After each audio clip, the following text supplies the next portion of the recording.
Oh yes, back to corn snake genetics. Hey, let's figure this out quick. So we're going to start off with two corn snakes, and if you think back to the regular genetic problems we did, the first thing we had to do was figure out what the dominant and recessive genes were. So think back to the video you just watched. Black's a dominant gene, red's a dominant gene. Alright, perfect. So we're going to use big B for black, we're going to use big R for red, just like we have written here.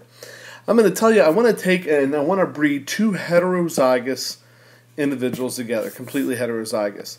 Now, remember, this is different than what we've been doing before, because this is called a dihybrid cross. Before we were doing monohybrid cross, mono meaning one, so it was one trait. Now we're looking at two traits at the same time.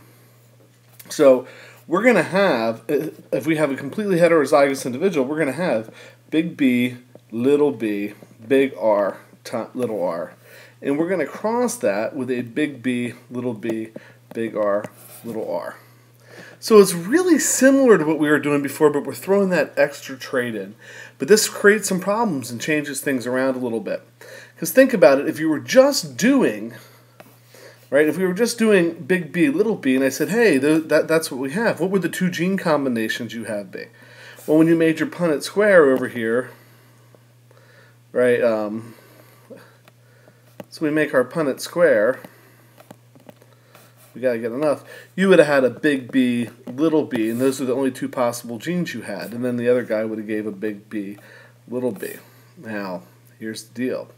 We got to use the whole thing. We can't just go for the monohybrid cross like we did before. So we got to figure out what are our gametes. Remember, this right here and this right here, these guys are all gametes. They're all the sex cells. They're the possible sex cells that can be made by these parents. So the first thing we got to do, figure out what the possible sex cells are.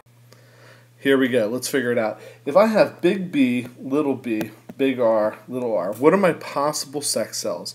And I always think of this as that thing you learned in math class, that foiling thing. I can have a big B that goes with a big R. So one possible gamete or sex cell is big B. Whoops. Forgive that. Can I somehow delete that? That was terrible, guys. Let's start over there. I can have a big B with a big R. I can also have a big B with a little r. So that's another possible sex cell. I could have a little b with a big R, and I could also have a little b with a little r. Now, let me give you some tricks here. Notice I always put the b's first, I always put the r's, I keep that in order. So I don't just say, hey, well, this is a big R, so I'm going to put it in front of the little b. I always keep the b's first, the r's second, and then I do capitals. And you'll see what I mean by that in a second. So R cross was that times another heterozygous. That's why I said I'm just going to show you how to do this. So again, big B with a big R, big B with a little b with a big R, and little b with a little r. So that's how we got all of our sex cells. Now notice, before when we did monohybrid crosses, we only had 4 boxes. But look here, now we're going to need a lot more. So here's our Punnett square. See what I mean? This gets ugly quick. So we figured out our gametes on the last side. What were they? They were big B, big R, big B, little r, little b, big R, little b, little r. Same thing over here. Big B, big R, big B, little r, little b, big R, little b, little r. So now we just do what we did before. Now, remember my rules. Always put the B's first, and then always put the capitals first. So what does that mean? Well, look here. I'm going to bring this one over. I'm going to bring this guy over here, and I'm going to bring this guy down. And that's what happens the whole way across. Over, down, over, down. No matter what block we're doing. All the way over, all the way down. So, let's do it. Big B, big R, big R. Do you see that? Big B, big R, little r, because this little r came down here. Alright? Big B, big R, big R. Big B, big R, little r. Let's just go for it now. So, this big B comes the whole way across. Big B, big R, little r. So I've brought, again, this guy over and this guy down and mixed them together. Alright, now notice you might have wanted to write that little r first, but I like to keep the little r's second. So I'd like to put the lowercase letters after the capitals. What do we got over here? Big B, little r. Hey, that looks like something different. Big B, big R, big B, little r. Big B, big R, big B, big R, little r. Little b, big R, little r.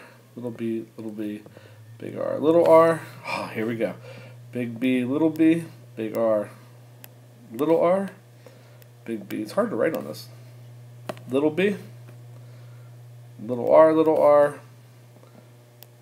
little b, big R, and then little b, little r.